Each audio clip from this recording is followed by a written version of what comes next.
I'm in Philadelphia. I get a phone call from my father, and he says, "Well, man, you have to come home to Florida to talk to your sister because she's joined a goddamn cult." And I'm like, "Oh, Dad, I know. I've talked to her on the phone, and she's a crazy Christian. Your son is an outstanding Hindu." She says, "In that case, I have no desire to talk to her." And he said, "Look, I've supported you in every endeavor you've had in your life. I want you to come home and talk to your sister.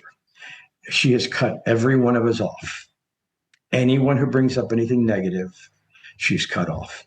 And I have three grandchildren, and they're going to end up going to Ohio to the Way Internationalist group, and they're going to be beaten because they do this kind of discipline of children. And I do not want my grandchildren that to happen.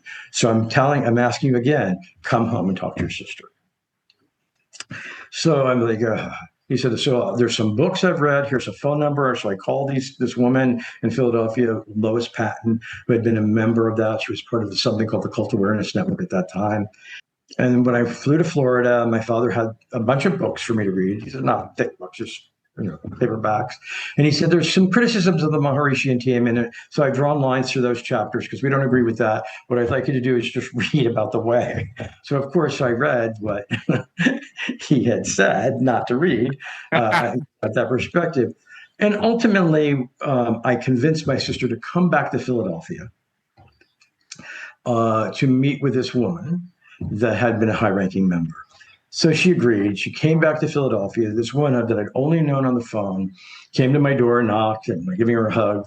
And she sat down, and over a 2 or 3 day period, she was talking to my sister about this Christian group and its unique understanding, and all the details, and how disguised techniques are used, behavior modification, things that we would call influenced kind of techniques. Yeah. And as she was talking to my sister, I was going, "Oh my gosh, that's what happened to me."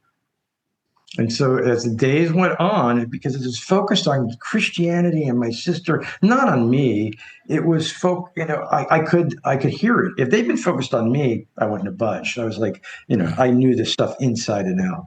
So my first intervention occurred when I was in a group. And that is hilarious to me. We have said many times, one of the ways you talk to cult members is you talk to them about other cults.